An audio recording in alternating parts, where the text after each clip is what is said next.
Big fight ವಿಶೇಷ ಮತ್ತೆ ಮುಂದುವರಿಸ್ತಾ ಇದ್ದೀನಿ.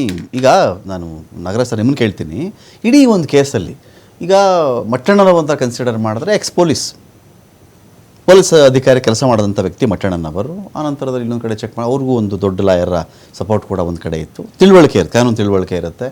ಇನ್ನೊಂದು ಕಡೆ ವಿಠಲಗೌಡ ಅಂತ ಬಂದಾಗಲೂ ಅವರು ಒಂದಷ್ಟು ವಿಚಾರಗಳಲ್ಲಿ ಹೋರಾಟ ಮಾಡಿ ಒಂದಷ್ಟು ಜ್ಞಾನ ಅವ್ರಿಗೂ ಇರುತ್ತೆ. ಇನ್ನೊಂದು ಕಡೆ ನಾವು ಚೆಕ್ ಮಾಡ್ಕೊಂಡು ಬಂದಾಗ ಬೇರೆ ತಿಮರೋಡಿ ಎಕ್ಸೆಟ್ರಾ ಹೋರಾಟಗಾರರು, ಪಕ್ಷ ಅನೇಕ ಕೇಸ್ಗಳಲ್ಲಿ ನೋಡ್ಕೊಂಡು ಬಂದಿರ್ತಾರೆ.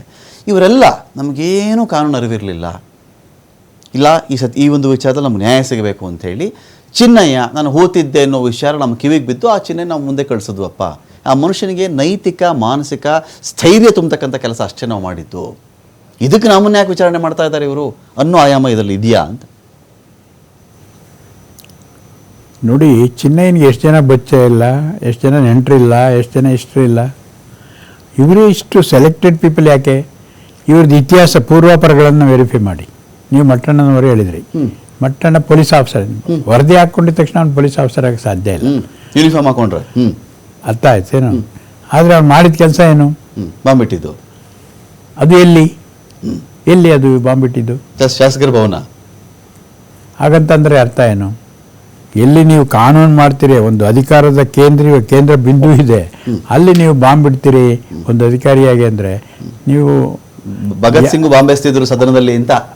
ಭಗತ್ ಸಿಂಗ್ ಎಸ್ತಿದ್ರು, ಜಾಗೃತಿ ಮೂಡಿಸಬೇಕಾಗಿತ್ತು, ವ್ಯವಸ್ಥೆ ವಿರುದ್ಧ ಕಿಚ್ಚಿತ್ತು ನನಗೆ ಅಂತ.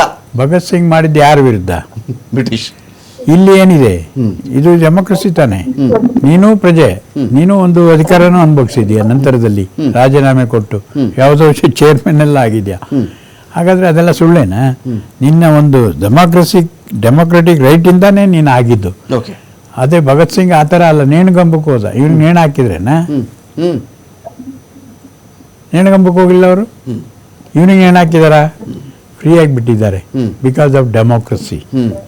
ಏನು ಕಾನೂನಲ್ಲಿ ನಾವು ಇಷ್ಟೊತ್ತು ಮಾತಾಡಿದ್ವಲ್ಲ, one cannot be treated as an accused unless and until it's proven guilty ಅಂತ.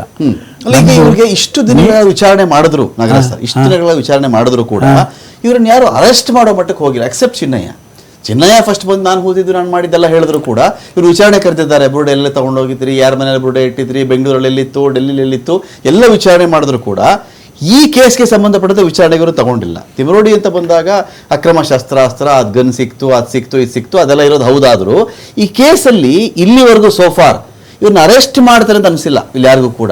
ನೋಡಿ ಅನ್ನಿಸ್ತಾ ಇದೆ, ಅದು ಯಾಕೆ ನೋಡಿ, ಒಂದು ತಿಳ್ಕೊಳ್ಳಿ, ಇದು ರ್ಯಾಮಿಫಿಕೇಶನ್ಸ್ ನೋಡಿ.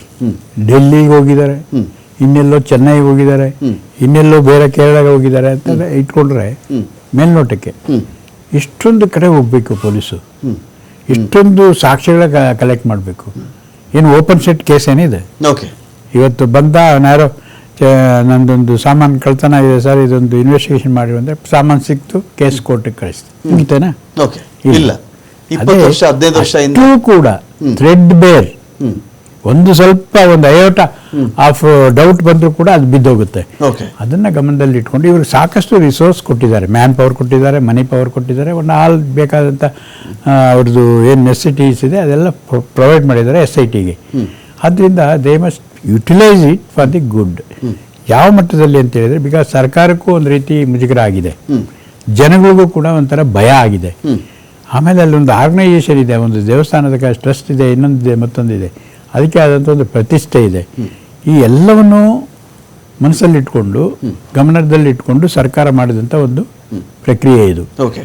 ಇನ್ವೆಸ್ಟಿಗೇಷನ್ ಅಂದರೆ ಯಾವುದು ಕ್ರೈಮಲ್ಲಿ it is the duty of the state to protect the life and property of the state, I mean the citizen of the state. ಇಲ್ಲಿ ಬಂದಿರೋದು ಒಂದು ಸಂಸ್ಥೆದಷ್ಟೇ ಅಲ್ಲ, ಒಬ್ಬ 100 ಹೆಣ್ಣುಗಳದ್ದು ಪತ್ತೆ ಮಾಡಬೇಕಾಗಿದೆ.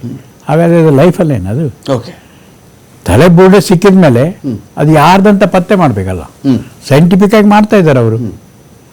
ಅದು ನೀವು FSL ಕಳಿಸಿದ್ರೆ ಗೊತ್ತಾಗುತ್ತೆ.